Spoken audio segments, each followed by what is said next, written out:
Jesus is quite famously known for the 7 I am statements throughout John. Today we are going to look deeply into the resurrection statement. Without further ado, let's check it out.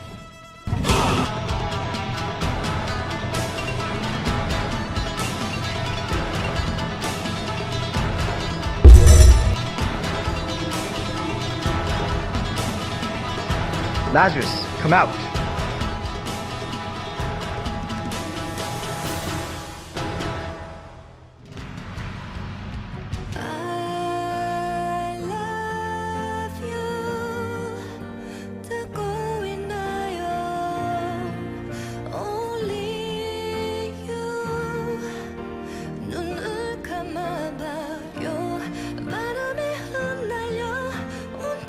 First off, let's explain the whole I am statement. Jesus is basically declaring his deity and that he is a God, is the God, and that he has power over everything. Jesus, in this story, the context, Jesus is on his way to his loved ones, Mary and Martha, after receiving news of Lazarus' sickness. Jesus is talking to Martha and is trying to comfort her, and he's trying to comfort her and say that he's not going to die. So Jesus announces, I am the resurrection and the life. He that believeth in me, though he were dead. He declares and refuses to believe that this sickness will end in death. Upon arrival, Jesus discovers Lazarus is already dead, and has been for 4 days, tucked away inside a tomb. Martha is at first a bit angry at Jesus for not being there to save her brother. To this Jesus replies, Thy brother shall rise again. so we're going to split this verse up into 3 parts. Lately I've been... The first part is, I am the resurrection and the life. Jesus is saying this line to a woman who believes she has just lost her brother, whom she'll never see again. Jesus is announcing his ability to control life and death. The whole time throughout the story, Jesus refuses to believe that Lazarus is going to die. Even when Jesus learns Lazarus has died, Jesus knew he would rise again. He simply has the tomb opened and orders Lazarus to come out, and Lazarus is back to life. This shows just another of Jesus' deity and how powerful he is.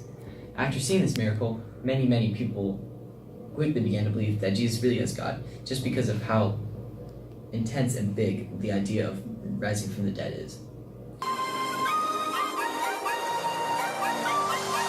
The second part of this verse is, the one who believes in me will live, even though they die. This references the existence of heaven and comments on how the afterlife will work once everyone gets to that point in their lives.